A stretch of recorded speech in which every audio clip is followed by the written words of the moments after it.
I should test my sound. Sam, can you hear me? Okay, perfect. Brilliant. Thanks, Sam.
Sam, do you mind just doing a check just to make sure we can hear you? Sure. Testing, testing. I guess I should keep hear you in talking. the room. Yeah. Okay.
Mike, Sam, how are we doing? Are we hoping to start? That's We're great. just Yeah. about 2:02, so Do maybe it. we should jump in.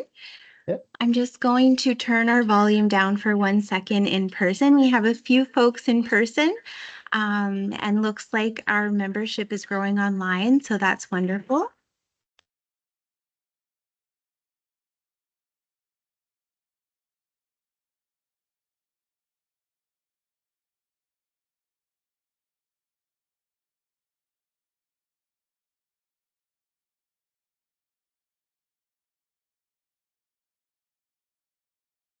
Wonderful. Welcome, everyone.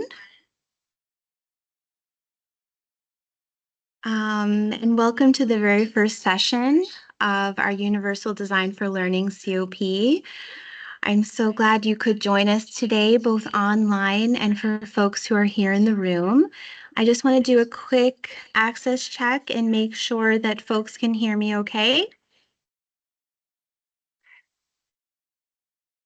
My name is Amy Golden.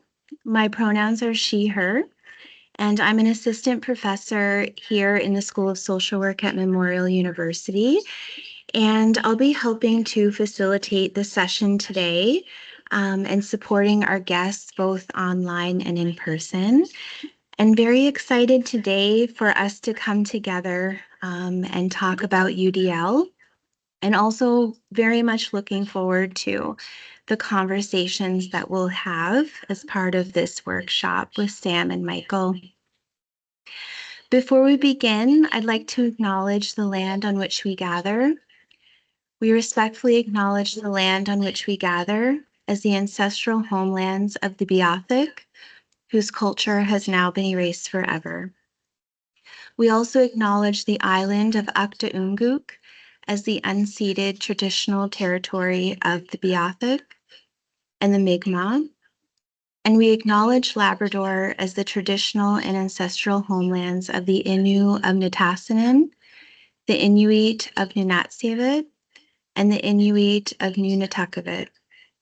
We recognize all First Peoples who were here before us, those who live with us now, and the 7 generations to come. As we get started, I'd also love to invite folks online if you'd like to introduce yourselves and the land that you're visiting from today, so we can get to know you a bit better. You'll also find all of the session materials are available in our shared Google Drive, and I've pinned the link in our chat. I'll be monitoring the chat throughout the session, so please let us know if there's anything we can do to make the session more accessible and comfortable for you. So now I'm excited about today's session and to kick off our first seminar of the year with this workshop facilitated by the Center for Teaching Support and Innovation at the University of Toronto. Michael and Sam have prepared a wonderful session for us. In this session, we'll explore the 3 pillars of the UDL Guidelines 3.0, engagement, representation, and action and expression. But most importantly, the focus will shift from universal to you, because inclusive design begins with your learners, your context, and of course, your teaching goals. So we are fortunate to have 2 outstanding leaders with us today. Samantha Chang is a faculty liaison for anti-racist pedagogies at U of T's Center for Teaching Support and Innovation, and a course instructor in art history. Her practice integrates critical and inclusive pedagogies, accessible design, and UDL. She's been recognized with the U of T Course Instructor Teaching Excellence Award, of course, and shortlisted for the BIPOC Teaching Excellence Award as well. Michael Kasprzak is the Assistant Director at the Center with over 20 years of experience in higher education. His work spans online teaching presence and the intersections of UDL and decolonization and accessibility, as well as mentoring graduate students and faculty alike. Both Sam and Mike have been leading this important work at the University of Toronto, providing extensive training and guidance on UDL. So we're very grateful that you've both made the time to be here with us today to share some of that expertise and experience with our COP. So please join me in warmly welcoming Samantha and Michael. Brilliant. Thanks, Amy, and thanks, folks, for joining us for this UDL conversation that Sam and I have been doing for quite a few years at the University of Toronto. Again, my name is Mike Kasprzak, pronouns he, him, and I work with Sam at our main institutional teaching and learning center for teaching support and innovation. And I'll let Sam quickly do an intro as well. Hello, everyone. I'm Samantha, pronouns she, her. I'm excited to be joining you online. And I work alongside Mike at CTSI, and I also still teach in the Department of Art History here in Toronto. And actually am a part-time instructor over on the East Coast for Dalhousie University of King's College. Awesome. Thanks, Sam. Brilliant. So, folks, just quickly to also emphasize that we are greeting you today from the traditional lands of the Huron-Wendat, the Seneca, and the Mississaugas of the Credit in the Greater Toronto area. And it's very fitting. There's an image on the right-hand side of the slide of the Zibing Pavilion, a gathering space where Indigenous culture and knowledge can be shared among Indigenous and non-Indigenous people.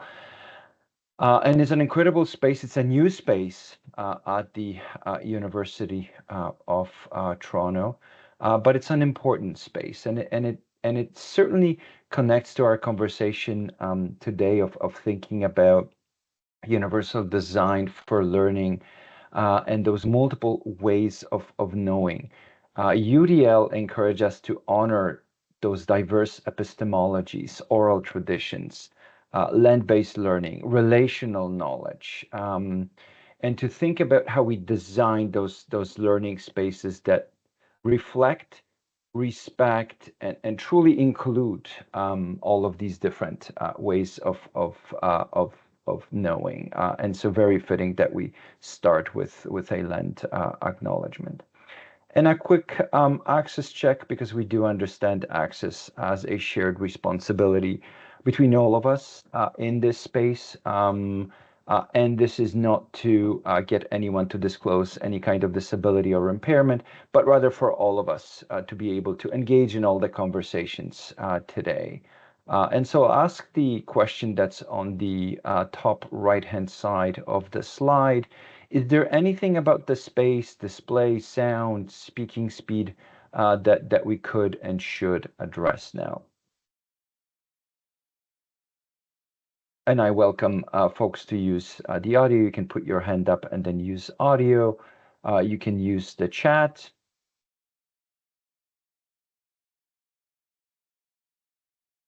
You can also directly reach out to Amy, our host.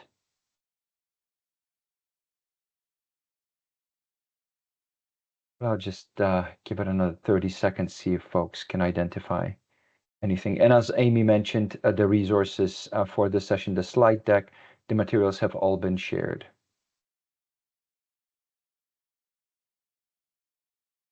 And thanks, folks, for introducing yourselves in the chat.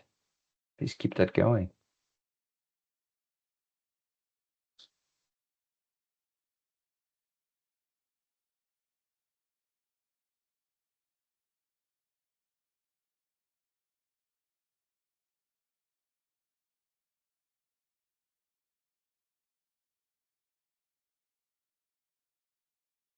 All right, great.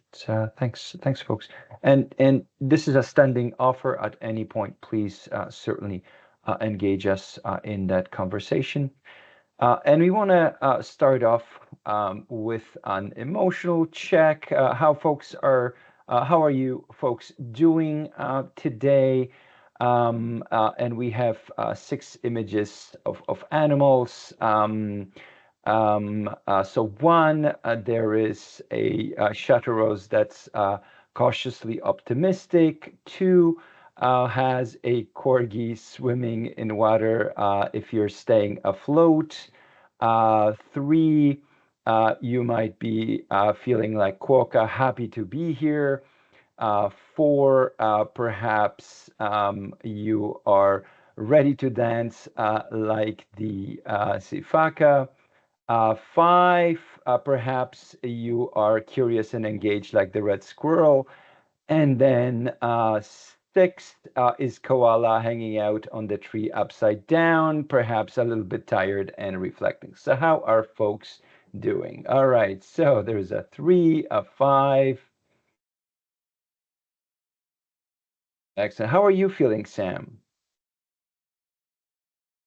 I would love to be that koala right now. Excellent, excellent. I'm sort of like a 4 and 5. I'm like, yes, ready to dance, but also curious, engaged. Wanted to hear what folks are bringing in their thinking. Awesome. Thanks everybody. All right, so let's start off with some definitions, and this one is directly out of CAST. This is the Center for Applied Special Technology. Every time I have to check what is the actual acronym stand for, I always mess it up. But this is a formal definition out of CAST. And so, universal design for learning, to directly quote, is an educational framework based on research in the learning sciences that guides the development of flexible and accessible methods, materials, and environments that embrace variability, minimize barriers, and develop learner agency for all students. And I want to emphasize the 2 aspects of this, that there is that flexible and accessible methods, materials, the environments. That's the sort of thinking about the design side. And then certainly also that variability, minimizing barriers and developing learning agency. That is that sort of student-centered, right? Like how do we design for that student-centered learning?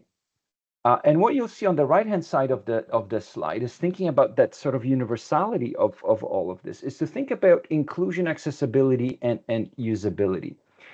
And so what do we mean here? Inclusion means designing learning environments where everyone feels they belong and they can participate fully, not just those who fit that kind of like traditional mold, right? Accessibility is really about removing barriers to entry, right? It ensures that learners are able to perceive, navigate, engage with the course materials, activities, right? All of the things that we design for students in that learning experience. And then finally, usability is I always feel like it's that overlooked aspect, right? But it's so critical in all of this, right? It refers to how intuitive, navigable, and user-friendly the course actually is, right? So so all 3 of these get at this really that critical aspect of designing the learning. So in other words, UDL is a proactive approach, and you're going to hear us talk about that intentional, purposeful designing, right? Proactive, being thinking and designing for learning experiences. This is about reducing learning barriers, right? This is about removing barriers, thinking about barriers, right? Thinking about barriers, and then boiling down to like those pinch points in our courses, and then thinking about how, again, we design for those barriers, and then welcoming learner variability, right? So thinking always about the student, right? The learner variability, who the students are that actually walk into our spaces, right? Because ultimately, the big question in all of this is, how are we welcoming learner variability, right? How do we actually welcome that learner variability, right? And so the key in all of this, right? When we talk about that our motto, and I use the royal we because this is a motto that Sam developed around you design learning, right? And it's thinking about UDL not as a checklist, right? Because very often people look at these guidelines and go like, a checklist of stuff. No, it's sort of like a mindset and a design orientation, right? So, and this is what we aim to do here today.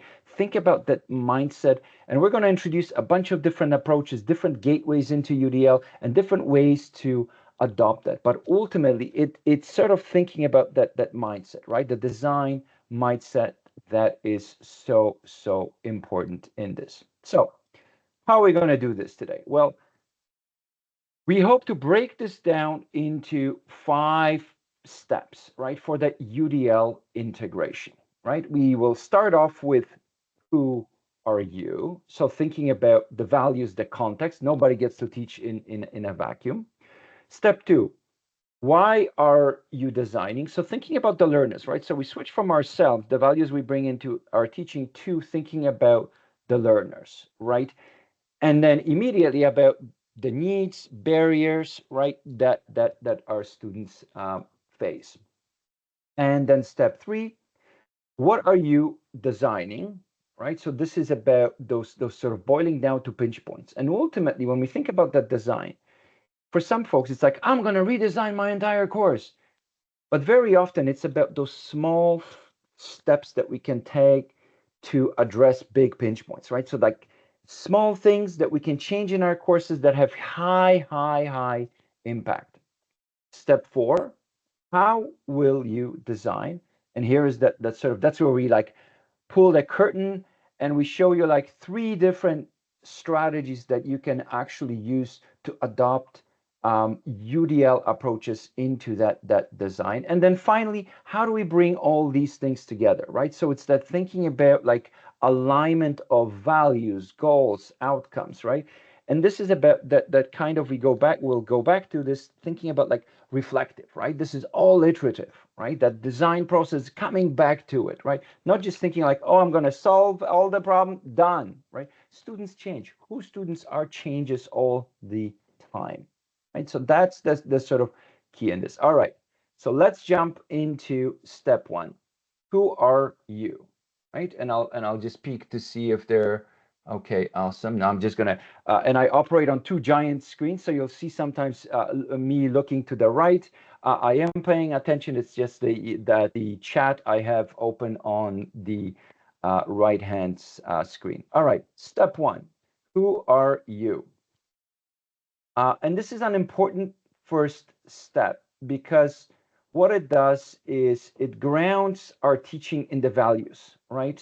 This is about that self-awareness, that kind of reflective practice, thinking about what we bring into our teaching spaces, right? So always thinking about what might be like a good prompt.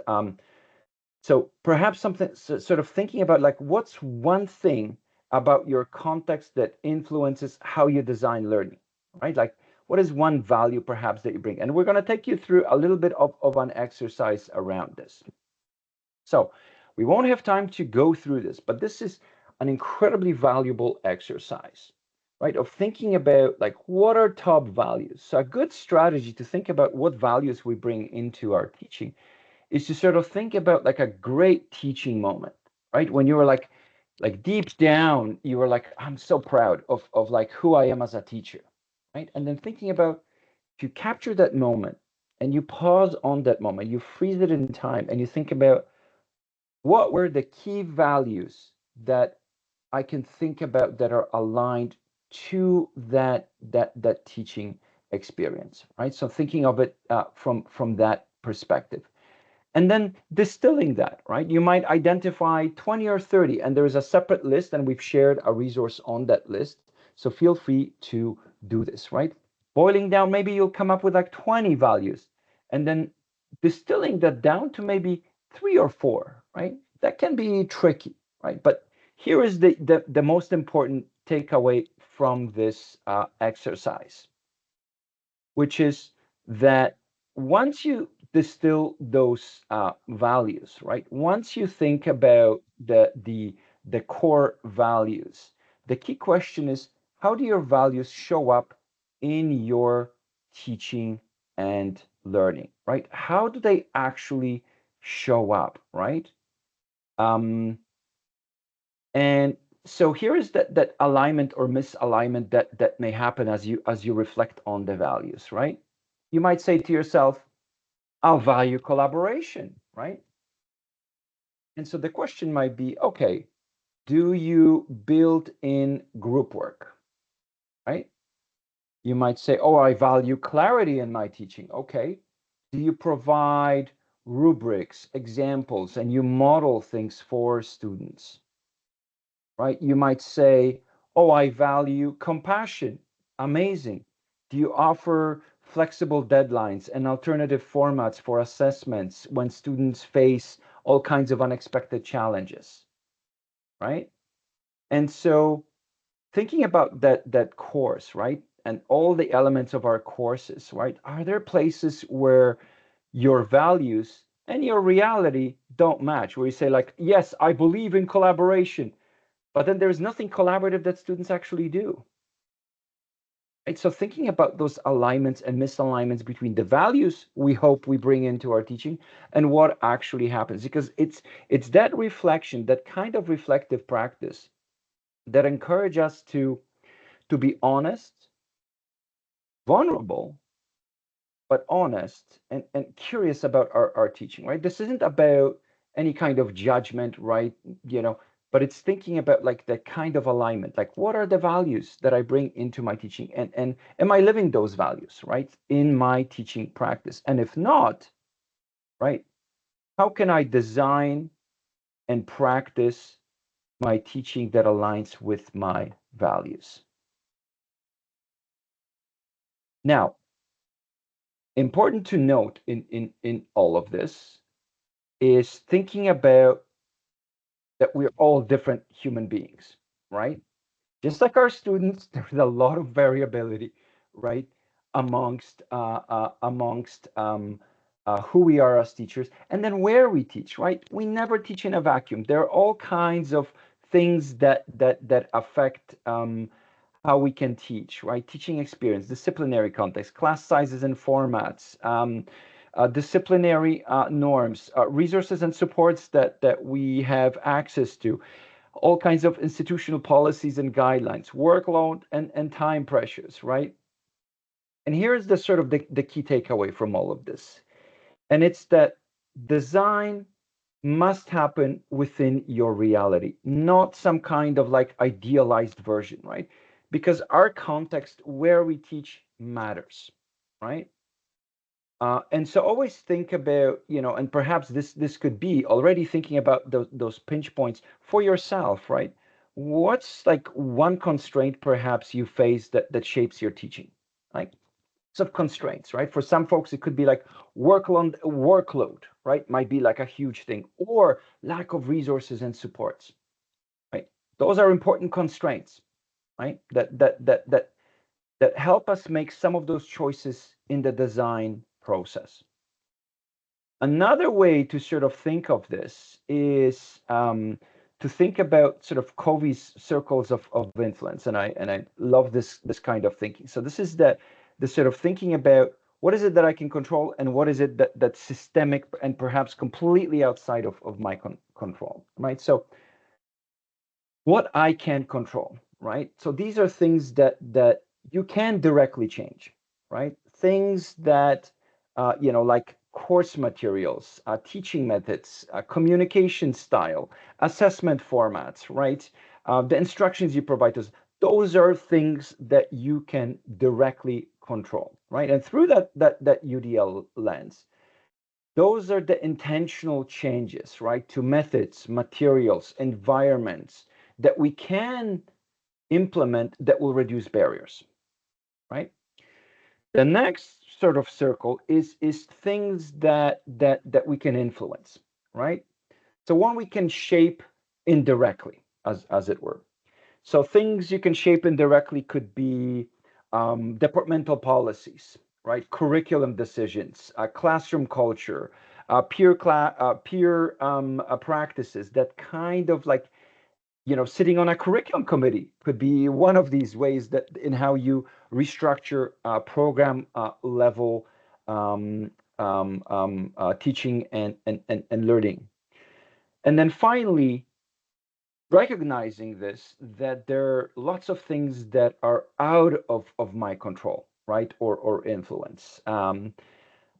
Things that you can still deeply, deeply care about, but cannot currently change, right? So it could be like university-wide systems or education system-wide decision making, funding decisions, right?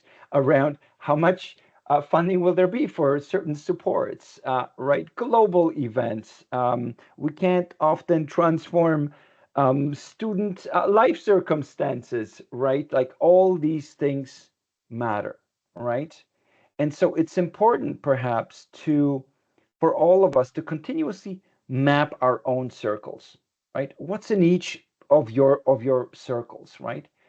And then emphasizing that focusing on control and influence can really help us avoid burnout and build that agency, right? It helps us say, like, okay, what is it that I can actually transform, right? Proactively, intentionally, what is it that I can redesign, right? Really, really critical. It gives us agency, tremendously so.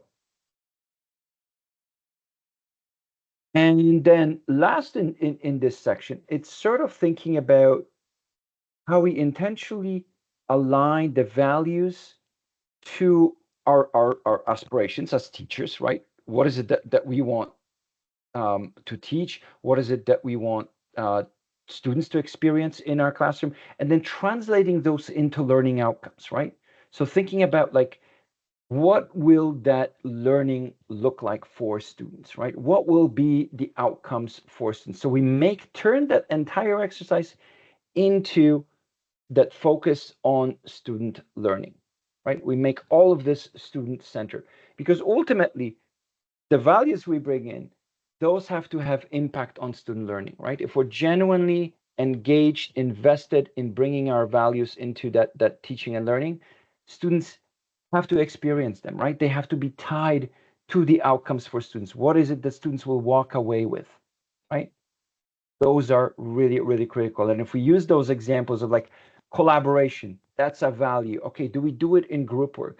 Do we bake, for instance, the notion of collaboration, interpersonal skills into learning outcomes for students, right? And then align that to the way that students engage with in their learning, the way that we assess that learning, the way we teach, right? How do we bring that collaboration into the learning, right? And I'll pause here, see if there are any questions about that sort of first step. So thinking about ourselves, and I just want to give it a second to see if this is resonating with folks, sort of thinking about that self-awareness. Amy writes, I think it's nice to be intentional about this. How are our values informing teaching goals and learning outcomes? What we may not even be aware. Absolutely.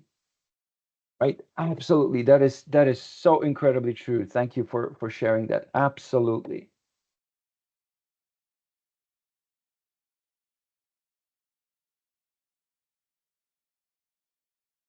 Just give it a moment for folks to have a chance to type, gather an idea, a reflection.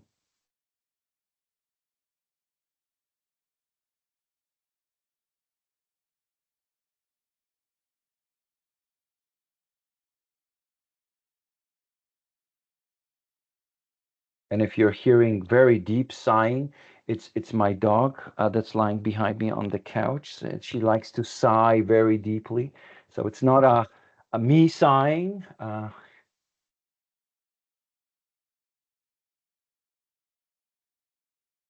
Ali writes, I like how this also ties to self-regulation, further impacting the environment. Absolutely, right? When we model all of, and when we talk to students about the values and all, absolutely ties to self-regulation. Samantha, right? Saying as Lucy reflects on her values. Absolutely. Yes, definitely.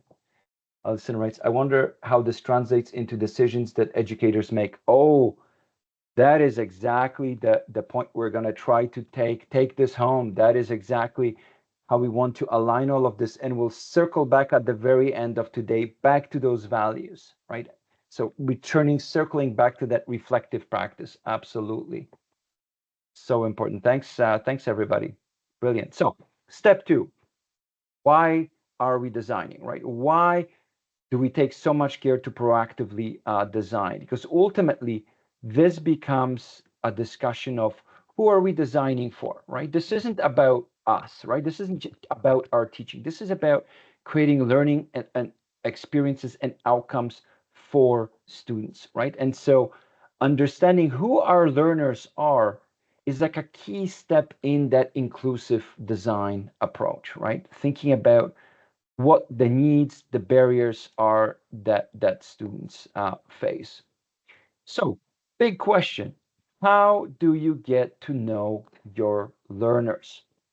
Right. So, thinking about a range of different strategies, and we list a bunch of them on this slide. But thinking about a range of different strategies that allows us to understand who the learners are that arrive in our classroom, right? Lots of different ways, and we emphasize this kind of feedback culture right from get-go, right? With a pre-course survey, in-session check-ins, entry and exit points, midterm feedback, office hours, right? All of these different points of connections with students and gathering that feedback from students about their experience and who they are is really, really, really important, right? What that does, it helps us discern patterns of needs and barriers that students face, how it impacts their engagement, right? Their understanding, their performance on assessments, right? And so getting and collecting that feedback from students is highly important. What it allows us to do in that sort of discerning and synthesizing of those needs is it allows us to identify barriers, right, as these broad patterns of challenges that students face, right? And again, we provide a bunch of different sort of sets of challenges that students may face on the slides, right? Entering the learning space, accessing materials or technology, staying motivated, participating, feeling connected, understanding information and concepts, demonstrating learning, right? And so think about always when you situate this conversation in your own teaching context, perhaps you're thinking about like particular courses that you're teaching. I want to invite you to think about those barriers, right, that you observe, right, through by collecting feedback, by engaging with your students, right? And this can be, formal, informal ways of getting that feedback from students, right? But think about those barriers, right? There's so many. My goodness, there's so many barriers that students face. And here is that sort of step of thinking about how we align those designs with your values, teaching goals, and learning outcomes, right? Like, how do we bring that kind of alignment together, right? How do we connect the barriers, right, to those values, right? Like, how do we leverage really the values we bring into teaching to respond to those barriers, right? And it is that sort of traditional way of aligning, right? Aligning outcomes with assessments and activities, right? So bringing that together, right? And also thinking about those access friction points, right? Right. So thinking about like accommodations, competing needs of students, right? And so thinking about when we think about those pinch points, right? So getting at like barriers to pinch points, identifying those friction moments, right? Where do students encounter unnecessary friction in your course? That's sort of the big clenching question here, right? Where do students encounter unnecessary friction in your course? And when you eliminate those frictions, how that opens up the learning to like a broad group of students, right? Not just perhaps one or two, because we're thinking like, oh, it's the needs of one or two students. No, when we make changes, that enhances the learning for a great majority of your students. And I love this analogy of the flower here. And here's the quote. When a flower doesn't bloom, you fix the environment, not the flower, right? So this is that sort of connecting this back to that UDL mindset. Remember I mentioned at the beginning that UDL designed mindset, right? And it's sort of designing for inclusion, not remediation, right? This is designing to open up that learning to vast majority of students and eliminating that need for individual accommodation. Even though we recognize this won't, there's still going to be students who are going to need accommodation, absolutely, right? But in a broader sense, it helps us shift away from that medical to the social model of disability, right? And so again, that big question with this quote and with this motto of you design learning, it's sort of thinking about what environmental changes could help students thrive, right? If we change even small things in that learning environment, right? In our learning spaces, in our classrooms, in our courses, how can that help students thrive? It's incredible. So everything begins with that proactive design of student learning, right? And so we will emphasize this idea again and again of like intentional, proactive designing in order to anticipate barriers and then respond to those barriers, right? Anticipate, identify, anticipate, and respond to those barriers, and always fronting our values in all of this. So, step 3, what are you designing, right? And typically a good way to think about this is to focus on those barriers. Remember, we're talking about barriers and then boiling this down to those pinch points, right? Those specific moments where students struggle to learn, right? Yes, absolutely. Thanks for Allison for then doing this. It opens learning to all our learners. Absolutely, absolutely, yes. And so thinking about what are even the smallest changes that we could do that will have high impact, right? So thinking about those pinch point moments is brilliant. And I love this visual of thinking about like all these barriers and then thinking about those pinch point moments in the course where those challenges are most visible, are most impactful, right? That is the big one in all of this, right? It could be in a particular assessment or lab. It could be with particular engagements. It could be with a particular software that we use, right? We think, oh, this software is going to be so amazing for students, and it could become like a pinch point in your course, right?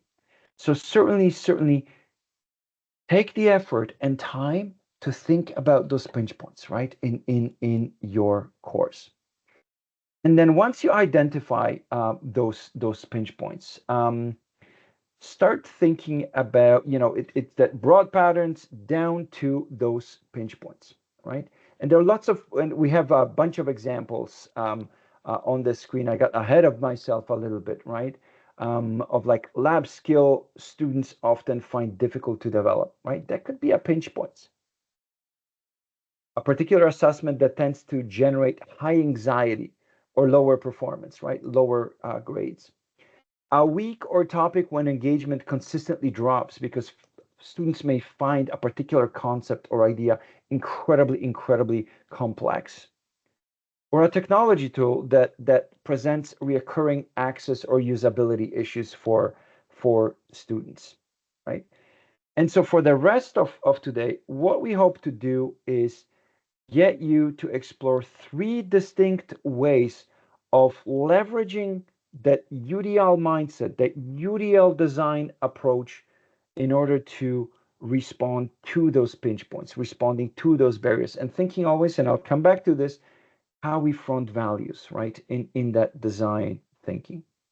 And I'll pass it over to you, Sam. Maybe I'll pause here just for a quick second, see if there are any questions about those first sort of steps, right? So thinking about the values, right, who you are and the values you bring, thinking about who your students are, right?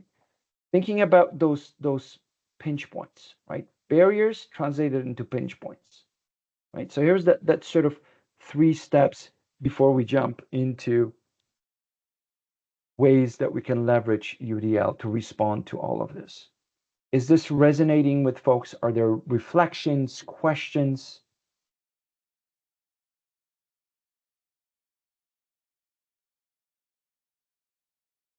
Allison writes, pacing of the curriculum often feels like a pinch point for the teachers I support.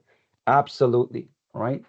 Mandate comes down. You have to, all of this content has to be covered, right? Absolutely. Very often, K to 12, we see this in programs that are done for accreditation and aligned to all kinds of professional standards. Absolutely, yes.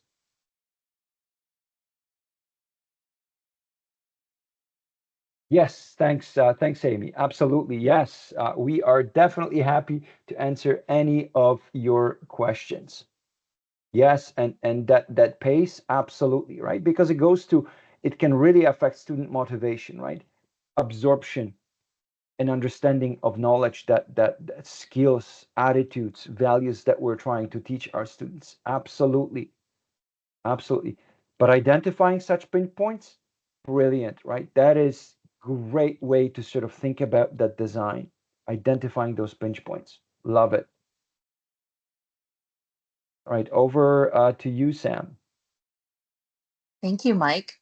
And very nice to be chatting with folks today. Now, one of the reasons we spent half the session really just setting up for UDL is because Universal Design for Learning isn't an isolated framework, right?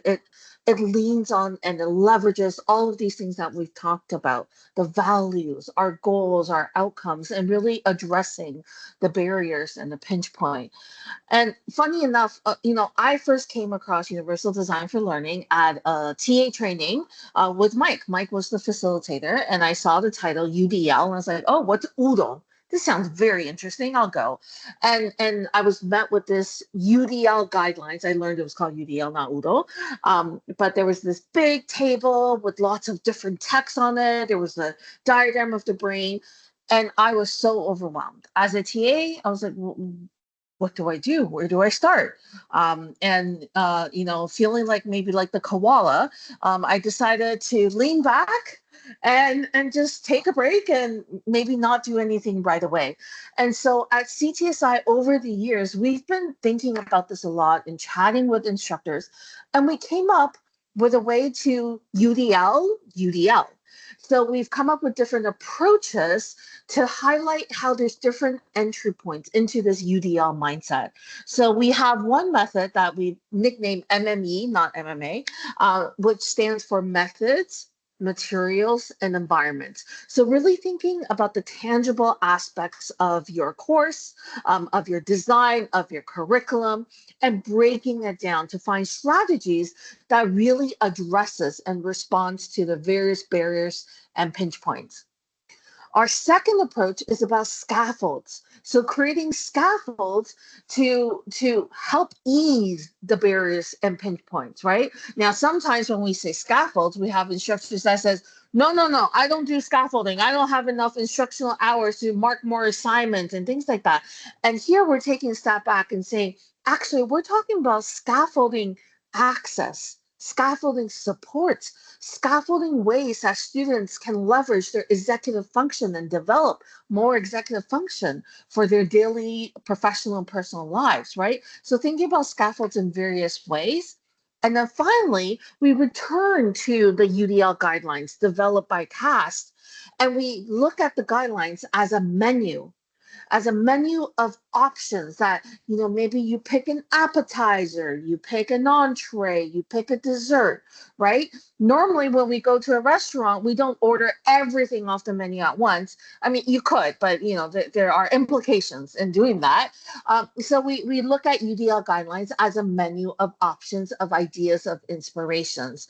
So for the remainder of our time, we're going to dive into these three approaches, offer a bit of an introduction, and then check in with you on what resonates with you. What's an approach that maybe you want to try and dabble with a little bit? So let's dive in to approach A, designing the elements of the course. So when we talk about methods, materials, and environments, we're talking about, well, what are your instructional methods? How does learning happen through your instruction, through the various activities that you're designing, through your methods of communication? How do students engage with that learning? And then what do they interact with? What are the materials, such as the content, the lecture, the various instructions that you include in your assignments, things like that? What are the formats that these content come in? Could it be physical formats, digital formats? And then the tools that facilitate that. And when we say tools, we're talking about beyond digital tools. We're talking about physical tools, even things like chairs and tables. How do those things, how do those materials support learning or actually cause additional barriers to learning?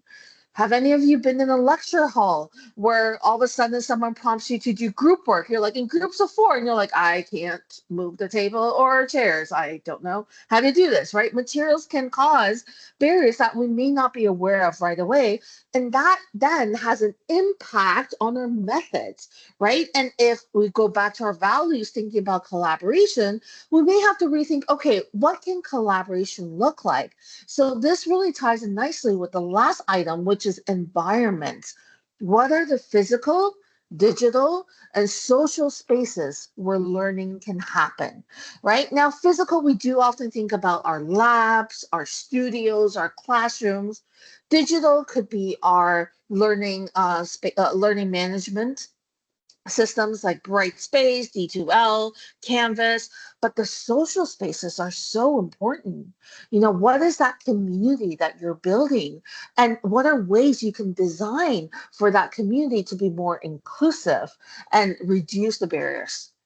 So for each of the pinch points that you've identified earlier, think about, well, which methods, materials, environments are they connected to? Sometimes the instructor will ask, well, I'm worried about my assessment. I don't understand how there's methods, materials, environments. Well, the instruction for how to do an assessment is the method, right? The material might be, well, maybe you need to do a quiz in your learning management system. So do students know how to access the quiz? Do they know, like, is there a specific browser, things like that? But then even thinking about the environment, do students know what type of spaces in which they may be taking this quiz? Is it in a testing center? Is it in class where there's other people sitting close to them or maybe further away? So really breaking things down and considering where might learners be struggling in these areas, and imagining what does it look, sound, or feel like if those barriers don't exist. And so for our UDL design, we're thinking about, well, what's one change you could make to reduce or remove that barrier? And sometimes we have to actually think, well, when I make that change, do I accidentally add any barriers? Like, let's say for quizzes, students share that, even though you decided no time restrictions, students say they feel better if there was a clear indication of how long the quiz should be. So then we implement like a timer on the quiz. But then some students say actually watching that timer like click downwards, like as the time goes down, it's a lot of pressure, right? So thinking about, well, how can I adjust that barrier? Is there a function where the timer exists, but it's not just like right there on the right-hand side of your screen in really big letters? So thinking about these various options. And thank you, Ashley, for sharing the need and importance of social development, often so overlooked in educational facilities. Happy to see the inclusion of social spaces here. Absolutely. One of the strategies that students shared with us for generating more inclusive social spaces was to take breaks. Like multiple students said, all we want is just a break and a 2-hour lecture. And that doesn't seem too hard to do. If anything, it actually also helps the instructor. So really having those conversations to identify. So on the slide 27, we offered various examples of a small change. So maybe for methods, adding a pause in the middle of a class for learners to reflect or discuss with one another, or having a brief warm-up activity to activate prior knowledge, right? And the thing is, many folks already do these things without knowing that it's actually something that could facilitate a more inclusive space. And so now being intentional of keeping those methods so that you'll do it again in the future. Or for materials, thinking, is there a possibility of providing an accessible PDF version of the reading? So last semester, I teach art history. So last semester, I learned something that I had never learned in my many years of teaching. I always provide PowerPoints to my students, and I always thought PowerPoints were better because you can edit the PowerPoint. Students can like take the image and put it in their assignment. And then I had multiple students that kept emailing me saying, can you just upload a PDF? And to be honest, I was frustrated in the moment. I was like, I tried so hard to be accessible and inclusive. Like, why is this not working? And then I paused and I invited the students to have a conversation with me. And here's what I found. They were all using the exact same device that could not open a PowerPoint that was larger than a certain file size. And our history PowerPoints are big. Like we put in high res images, right? And so it was through these conversations, I was like, oh, this is why they're asking for a PDF. It's not because, they want to create more work. It's the device literally could not open this material. And me saving a file as PDF wasn't actually hard to do. So, and then thinking about your environments, is there an opportunity where students and yourself can discuss what does our community actually look and feel like? Like, what are some ways we can facilitate a beneficial social space that allows room for all types of interaction and participation? Some folks like to chat, some folks like to ponder and reflect on their own, right? Are there moments where students get to have more agency in the environment so that they can really bloom like a flower and be the best versions of themselves? Yes, and really focusing on those small changes because they add up, right? Over time, if you try one thing one semester, then you try something the next semester. And so here we're giving a chance to just pause for a moment and thinking about applying the methods, materials, environmental lens. Um, and thinking about where or how learners might be encountering barriers in those elements, and brainstorming or even highlighting one change you can make to reduce that barrier. Now, I have something very special for all of you. This was something developed at CTSI. I'm going to put a link in the chat. And I know for some, you won't be able to open the link right now, but this link takes you to our strategy libraries, right? We've collected strategies that instructors have been implementing at University of Toronto, things that we've read about in the literature. And so for methods, materials, and environments, I'm looking at my cheat sheet because what I did during lunch today is I started counting how many strategies we have. Between the three libraries, we have 176 ideas. I think there's going to be one that might, speak to you, that, or one that you can share. So I invite you over the next year, try one of the 176. And if you have an idea that's not on there, please email us. We'll add it to the list, right? This is a living library that we're developing as a community. So I'll take a quick pause here. How are folks feeling about methods, materials, environments? One out of 176 may be doable, yes.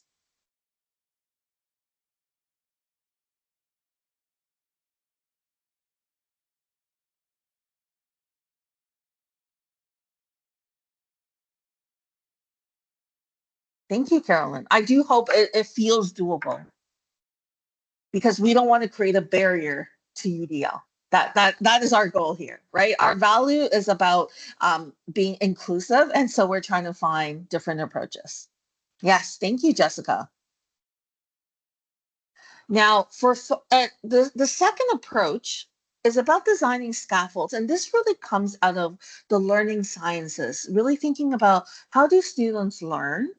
And one of the very first scaffold that we've identified, and is also included in the UDL guidelines, is about access, entry barriers to things like methods, materials, environments, entry into engagement, entry into participation and contribution, right? So how do we open the door so that we're inviting our learners in? That is the first scaffold.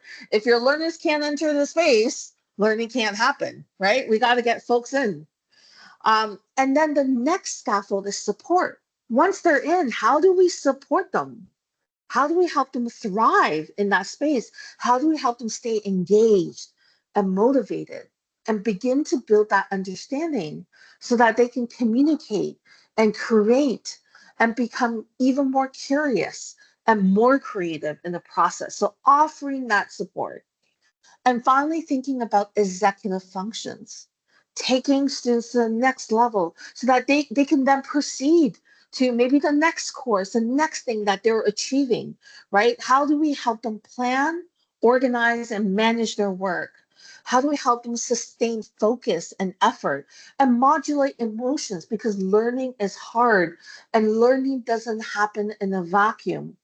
Going back to our circles of influence, there are so many things that's happening outside of our control and influence. And the students feel that too. They also think about what they can control, what they can influence, but they also acknowledge there's this whole other circle outside that they have no control and influence, and that impacts on their capacity to learn, on their capacity to engage. So how do we develop the scaffold of executive function to really support them? And what that might look like, going on our slide of small changes, is maybe for access, it's about adding captions to a course video or turning on live captions in the live session, right? So for example, I'm hard of hearing, and sometimes in an in-person space, I look like I'm not paying attention, and it's because I've gotten so exhausted from trying to decipher things that my brain suddenly will turn off, and I just look, I do look like the koala, I really do, right? But the issue there is access, is not about my lack of interest. For support, maybe adding what's an example on the grab from this list? Breaking a large assignment into smaller checkpoints, not for grading purposes, but saying like, you'll be submitting your final essay in 2 months. But in week 5, we're going to do a quick check-in in class where you get to talk to your neighbor and just share, some of the questions or conundrums that you've experienced so far. And then we're going to chat as a group and figure out like, what can we do, right? So that's offering support. That's not trying to, say, now you have to submit a proposal. Now you have to submit an annotated bibliography. It's not that. It's more about that checking in. And maybe for some students, they'll be like, oh my God, we have to talk about this in class. So I have to do something. So 10 minutes before class, I'm going to like look up at least one book or even just read the assignment instructions so I know what to talk about with my neighbor, right? And then for executive function, it's a similar strategy. Maybe breaking a larger project into smaller milestones, or even just giving a weekly to-do list, right? So for some students, it's really helpful when the instructors say, it'd be helpful if on Mondays and Tuesdays you start the readings, because in class on Wednesday, we usually will talk about it. So the students are like, oh, okay, this is a nice schedule. Like I kind of know what I'm supposed to do week to week to week. Or even ending with like an end of week reflection question, and that you can post an announcement at the end of week. On Friday, you could say, hey folks, great to see you in class. On Wednesday, when you submitted the exit tickets, I noticed multiple people asked about how do you do Chicago style citation. Right now, I'm going to share a resource about this, and I'm also going to highlight that the reading we did just this week by Erin Kathleen Rowe actually uses Chicago-style citation. So you could read the guide, but then also check it out how another author did it, right? So having more of those checkpoints for that support, for that executive function, developing those transferable, translatable skills. I'm just gonna look in the chat for a moment. MME model might transfer nicely. Yay! MME. Teaching and learning is complex. There are many factors to consider, but focus on getting to know our teachers, listening to what support they may like. Yes, I really hope, this is all experimental. I hope there'll be some fun experiments ahead and conversations to see what works. Now, scaffolds really do work for some folks, especially we have lots of colleagues who are learning strategists, learning designers. Instructional designers also find the scaffold lens very helpful in thinking about that entryway, the access, the support once folks are in, how do we support them, and the executive function to really help them leverage and thrive and become the best versions of themselves through the learning journey. And so I'll take a quick pause here to sort of get some general feedback, temperature check on scaffolds.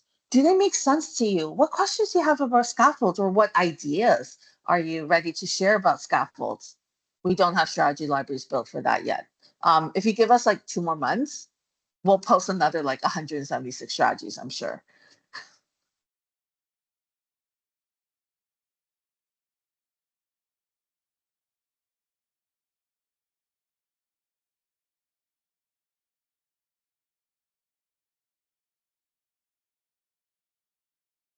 Yes, thank you, Mike, for reminding me. We do have a worksheet, so I think that might be like a Word doc in the Google folder that summarizes, well, they basically just summarize the approach and then invites you to sort of take notes for yourself as you're working through your design.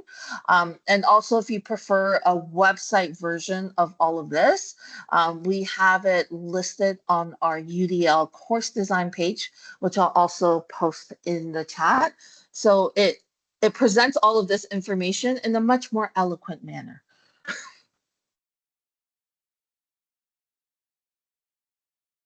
All right, folks, are you ready to dive into the UDL Guidelines 3.0 by CAST? Maybe this is what you came for. You're like, give me the table. I want the table. So very briefly, the UDL Guidelines 3.0, updated in July 2024, highlights 3 principles based on cognitive neuroscience. So the 3 principles are engagement, the why of learning, how our learners engage and vested. For students, it's basically like, why should I care? Which is an important question. And then the second principle is representation, the what of learning. How is information presented and perceived? And for students is, what do I need to know? How do I access it, right? And finally, the third principle is action and expression, the how of learning. How can learners demonstrate what they know? How can they communicate? How can they develop strategies for achieving the learning outcomes? Now, as I mentioned earlier, when using the UDL Guidelines 3.0, we have to keep in mind it has 3 principles, 9 guidelines, 36 considerations. There is 0 expectations to do it all at once.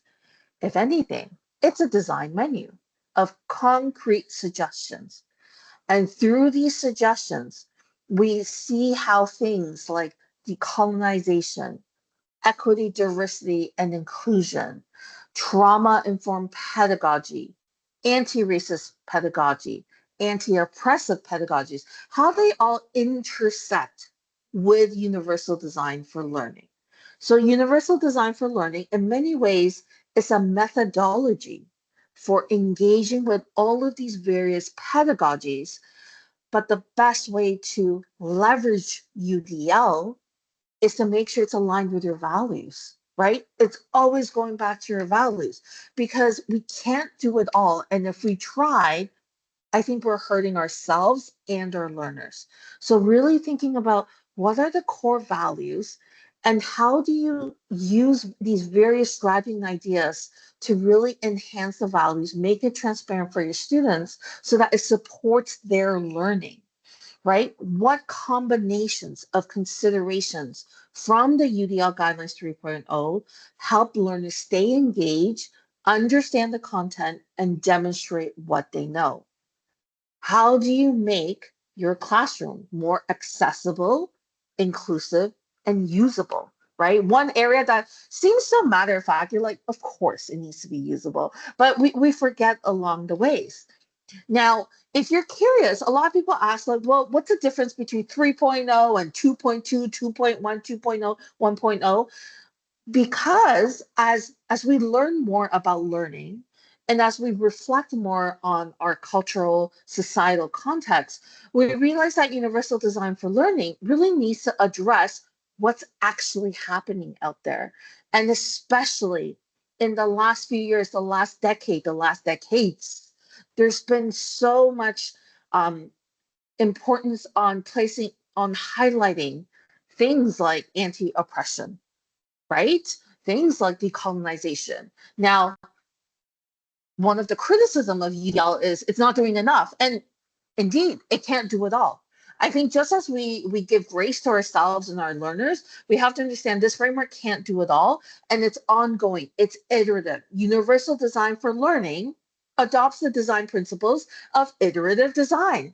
So it's constantly thinking about who are the learners and instructors out there. And what 3.0 does right now is really highlight the fact that teaching and learning is a collaborative effort. It's not just the instructor designing, it's co-designing with our learners, right? It's also placing things like identities at the center of learning. And this is why we wanted to start today's session talking about values and thinking about who are you as an instructor. If you don't know who you are, it's really hard to do this work. If you don't know who your students are, it's really hard to design learning. So really centering identities. Yes, UDL is truly a living practice. It's an iterative design approach. So on slide 33, we've typed out the entire guidelines. We removed some of the colors and just to make things look a little bit more simplified. But again, looking at these 36 considerations, there's lots of ideas in there. Each one holds a lot of different possibilities. For example, nurturing joy and play. That can mean so many different things in so many contexts. And if we break it down, okay, joy and play, what are the environments where joy and play can happen? What are the materials that can support joy and play? How do I talk about joy and play as a methodology, right? So you can still use the guidelines, but then if you're thinking, I don't know where to start, maybe going back to one of the other approaches. Or maybe you have an idea for joy and play. You have a very specific activity, then you can ask yourself, okay, access. How can students enter into this activity? What are the ramps that I built? What are possible barriers? And then how do I support them when they're engaging with this activity that's meant to nurture joy and play? And then what are the executive functions? What are that emotional regulation that maybe needs to be involved in these activities, right? So again, really thinking about it as a menu of options and using it as a space for exploration. Now, earlier, I shared a link in the chat for our UDL in practice page. And at University of Toronto, we did something very different where for the guidelines, we wanted to highlight how things like educational technology can facilitate these practices. So if you scroll to the bottom of the page, it actually gives you a section that's titled Libraries of Strategies with the UDL Guidelines 3.0 and the U of T Academic Toolbox. Now, your academic toolbox will look different than U of T's academic toolbox, right? But these are ways to give instructor ideas on like, how do we leverage something like Microsoft Forms if they have access to it. Maybe some folks have access to Google Forms, but there's comparable strategies, right? So here we're trying to help instructors see how educational technology can support the pedagogy that is facilitated through universal design for learning. I can't remember the next slide. Oh, I do remember the next slide. Okay. So the final slide of step 4, and step 4 was a lot. I know step 4 is really like 3 steps in there, but anyways, we wanted to highlight, when to use each approach, because we don't believe you need to use all of the approach.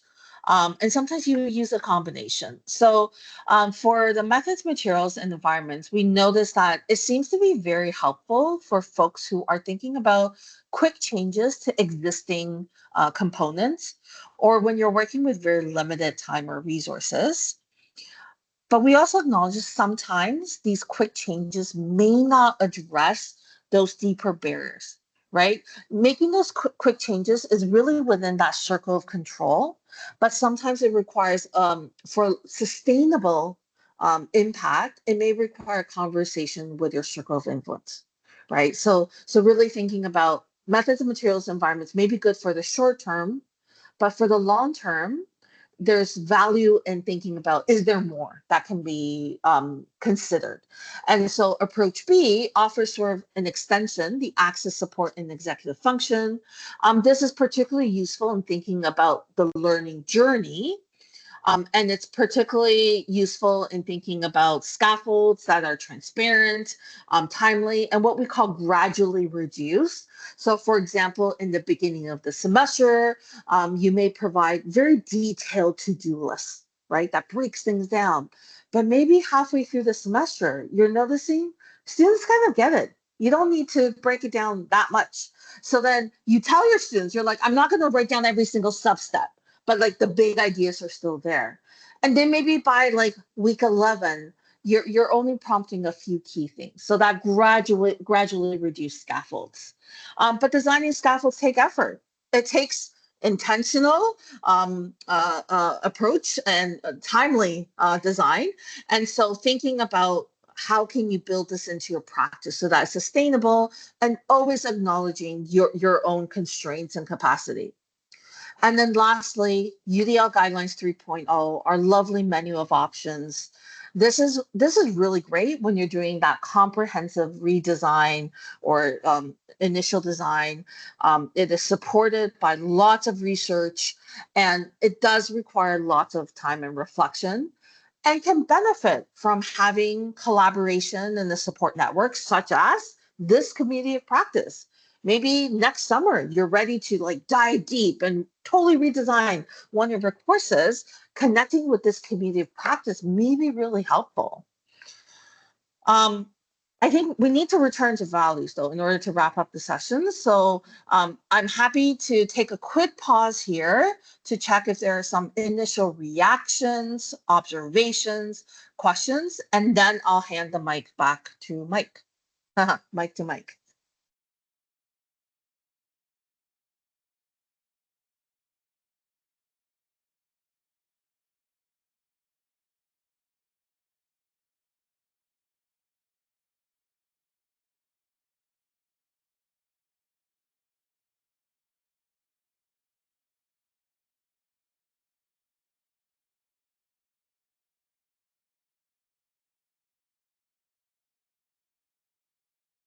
We've either given you lots of food for thought or totally overwhelmed you, and we're all the koalas now. We're just a group of koalas hanging out together.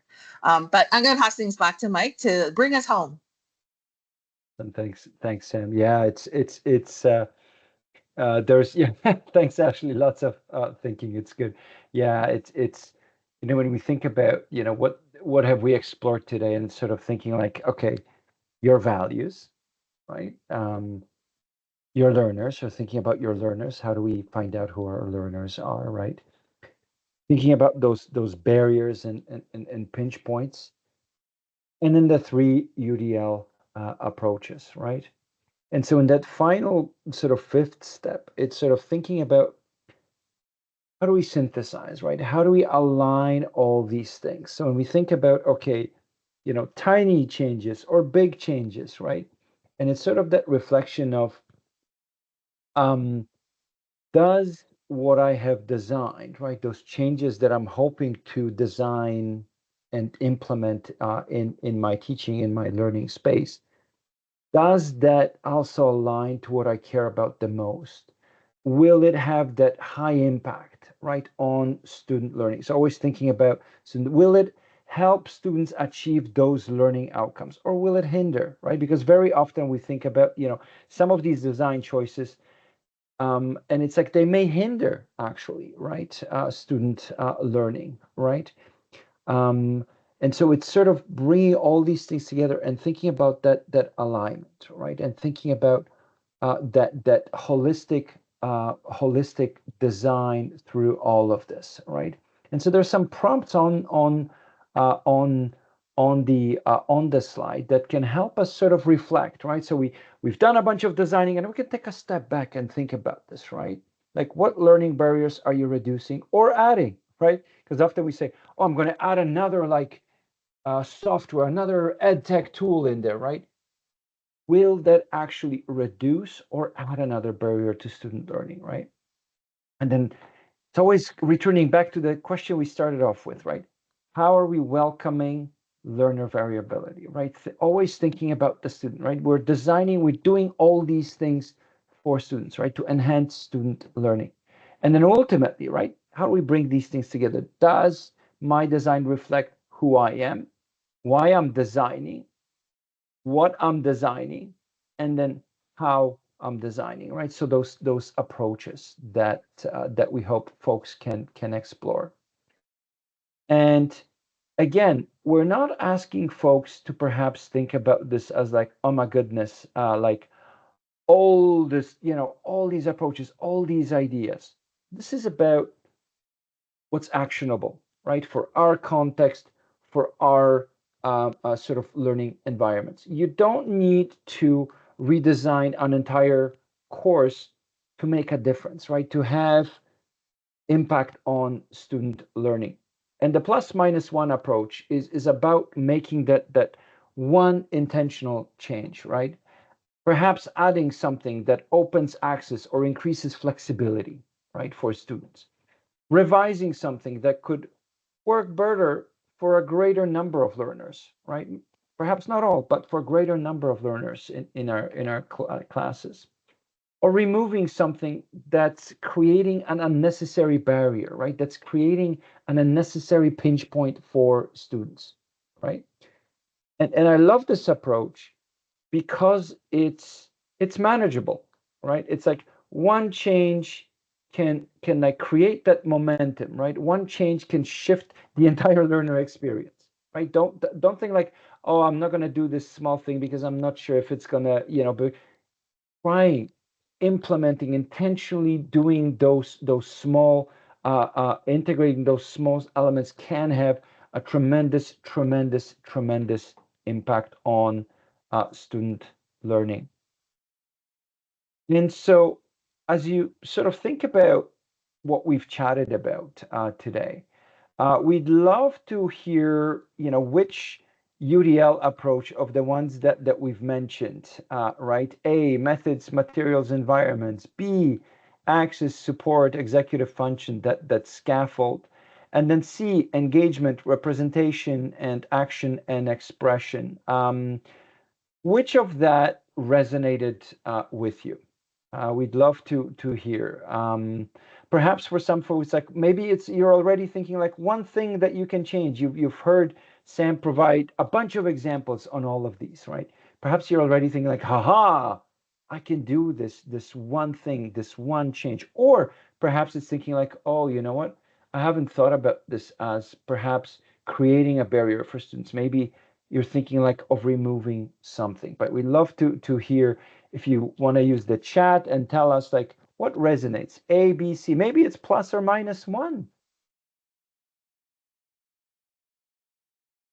Folks can also use audio, or folks in the room if you want to use audio.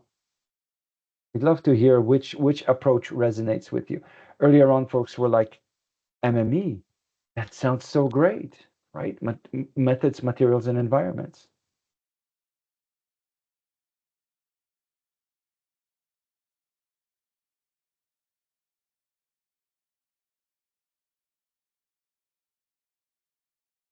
Ashley writes, as an educator in an alternate community-based classroom, I love MME and I'm excited to try it out.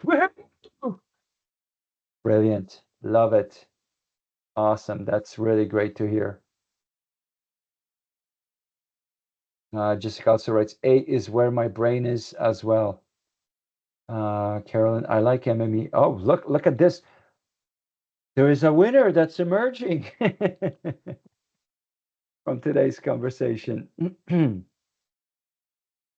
Brilliant. Thanks, folks. That's great. Great to hear.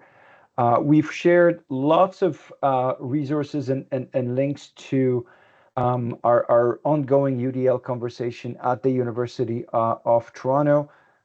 We have lots and lots of resources that folks can access and explore.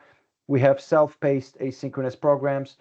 I will let actually Sam talk about them because she spearheaded all of these developments. Sam, if you want to jump on and sort of speak briefly to these, because these are awesome. I love asynchronous self-paced programs.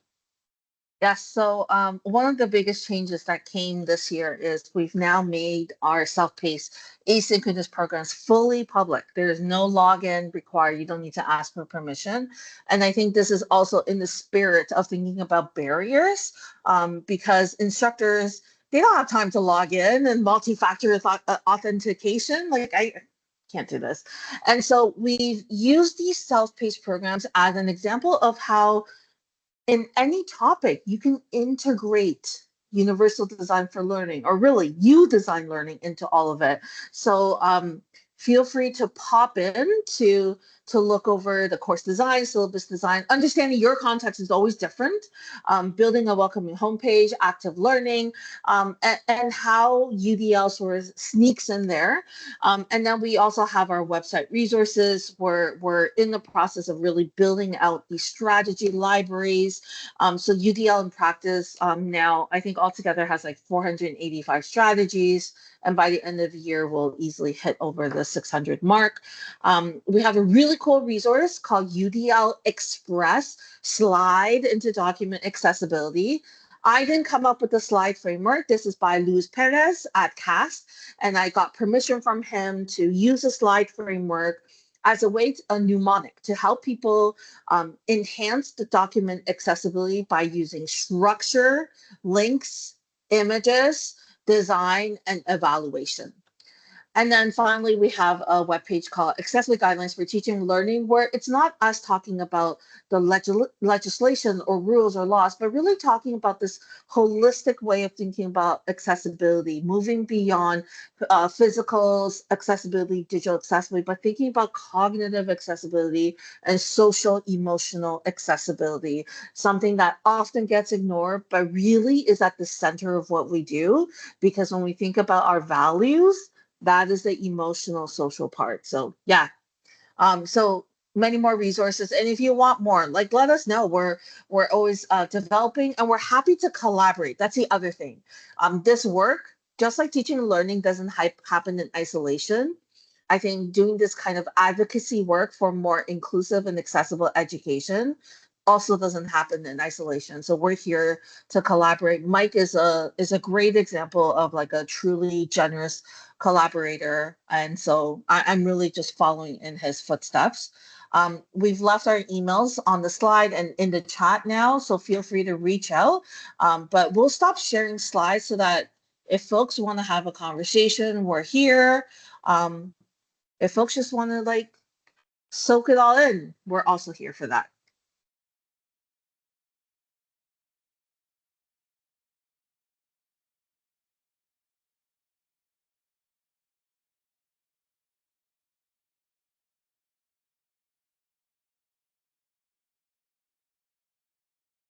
How is everybody feeling?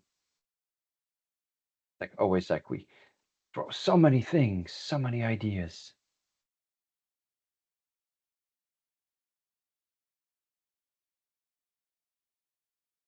Thanks, Ashley. Thanks, Olga. Thanks, Kristen.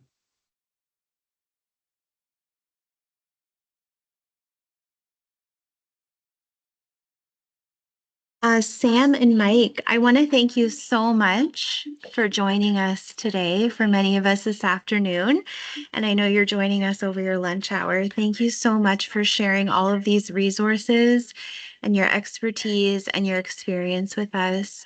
I know for me, I'm definitely taking a lot away and have lots of reflecting to do on some of the content that you shared. And I hope that this content also resonated with our members who were able to attend today and also who will watch asynchronously later on.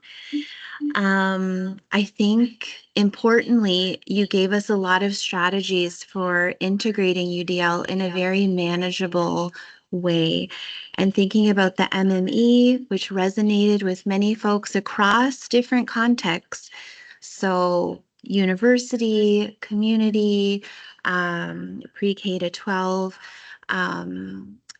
I think we really appreciate how a lot of this information we can integrate across different educational contexts. So thank you very much. Genuinely, we are very thankful for both of you.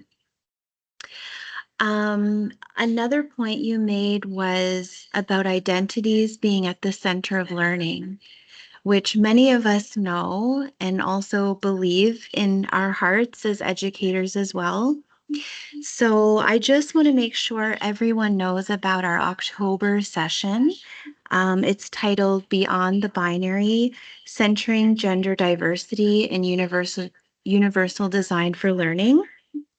And this session is being facilitated by Logan St. Croix, who I believe is here with us today and is the project coordinator at Trans Support NL. So it's sort of a nice subsequent session for us as we heard about how our values as educators and getting to know our learners and the importance of identity is sort of at the forefront of what we're doing in the classroom and beyond. So Allison, this will be on October 24th. And I will send all of this information out after the session is over. If you didn't receive the email as a reminder for this session, please let me know and I'll make sure you're on the e-list. Also, for our members joining today and who will watch later on asynchronously, if you have any feedback for this COP in terms of sessions you would like us to see covered, maybe you would like to volunteer to do a session in the new year, or you have some feedback on how we can make these sessions more accessible and comfortable for you, please email me. I would love to hear from you, of course. All of our events, though, we have events scheduled until February, are all on the website, udlcopnl.ca. So you can go ahead and register now.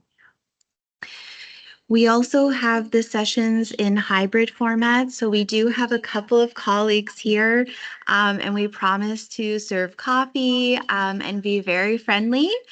So if you would like to join us in person, I feel like we have all of the tech stuff figured out. So next time we'll run very smoothly, but of course would love to see you in person if you'd like to participate that way. So if there are no other questions or reflections for Michael or Sam, again, I just want to thank you both for joining us, taking your time and sharing all of this knowledge and expertise. And I will certainly make sure all of the links and all of the resources are available for all of us as we sort of continue on our varying journeys of learning more about UDL. Thanks, everybody. Thanks, Amy. Thanks, Sam. Thank you, Amy. Thanks, Thank Mike. you so much.